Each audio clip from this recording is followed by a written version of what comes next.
I'm Stacy Gordon. Welcome to That's My Jam.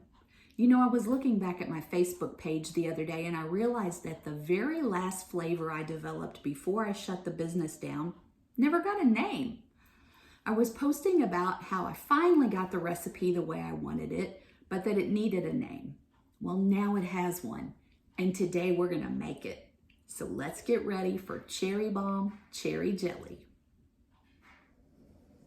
You know, people often ask me the difference between jams and jellies.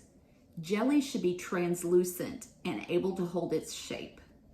Jelly is made from fruit juice.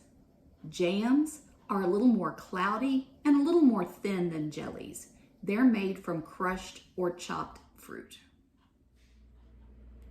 So now that we have the knowledge that jelly is made from fruit juice, we've got a couple of options. We can either buy some nice cherries and go through the incredibly labor-intensive process of extracting the juice from them, or we can take a shortcut.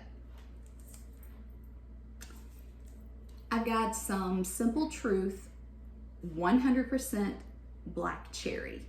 Now, I have used the red tart cherry before. The flavor's okay, but the color just doesn't come out to be nice and red like you're gonna want when you put this on the shelf.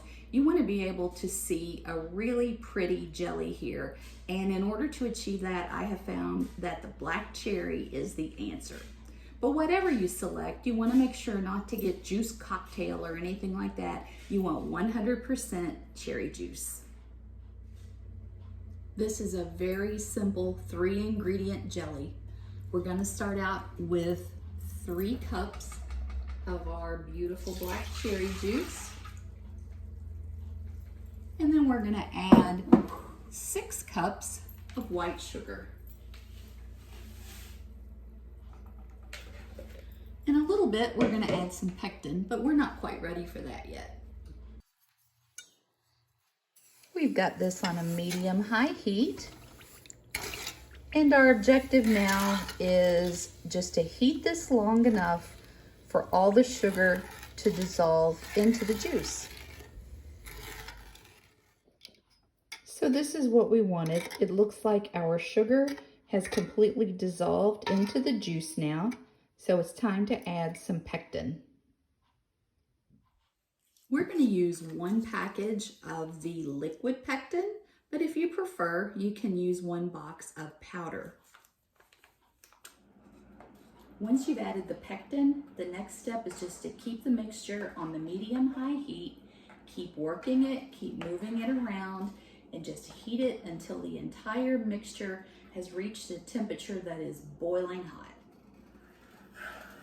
Waiting for this to boil can really turn into kind of a boring task, but it's important to keep with it because if you just let it sit in one place, this can scorch. And believe me, you do not want to taste some burnt jelly. Guys, when this happens, it happens fast, and it just happened. The definition of this being ready is either 220 degrees Fahrenheit or when it reaches a boil that can't be stirred down. I'm gonna say we got the boil that can't be stirred down part going here. So I'm just gonna check it with my candy thermometer just to be sure that it is ready. And yes, we're at about 220 degrees. If you've ever watched any of my jelly or jam making videos, you know that I am a firm believer in the freezer test. So I'm going to take just a tiny bit of the mixture, just a tiny bit, put it in this Pyrex container, and I'm going to stick this in the freezer. All right, super quick housekeeping while that freezer test is being conducted. I don't think I mentioned it, but this jam should be off of the heat while we're waiting on the freezer test results. Next thing, talking about Cherry Bomb. Cherry Bomb was a song recorded by Joan Jett when she was with the Runaways and she was just 18 years old. Then she re-recorded it with Joan Jett and the Blackhearts in 1984. Now you guys know I love to be able to include my music with the videos, but YouTube doesn't allow it.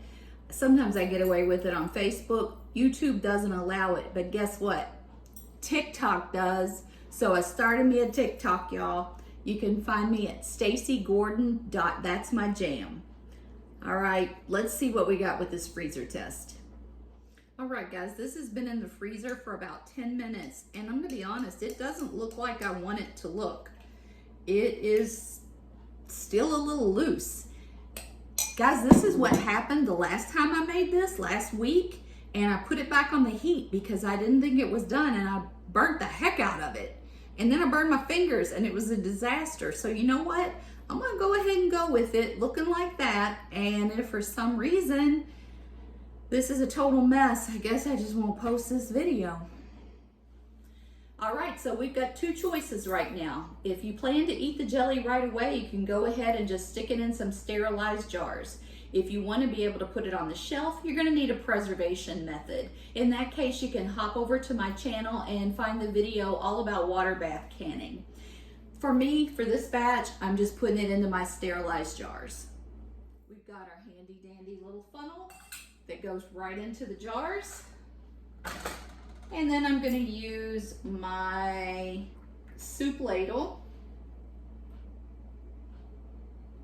to fill the jars. You're going to want to fill your jars up to about this level right here. And you're going to see that there's a little bit of white foam on the top. No problem. You guys know that we just use a handy dandy spoon, go around the top of that, and that foam comes right off of there. We ended up with 5 8-ounce jars, plus my little tester. I got the tops all skimmed and lids are on, and we're gonna wait about an hour, see what happens. Well, I guess it's now or never. I'm gonna grab my test jar. On the surface, it looks good. It's congealed. So let's see what we ended up with here.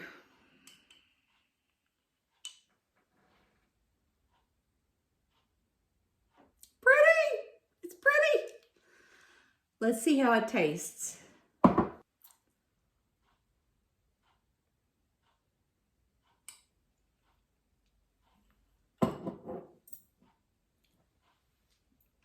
Amazing, delicious, home run.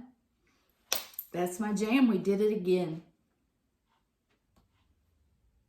I believe we hit a home run today. Well deserved after the debacle from last week. I still have the scar on my finger.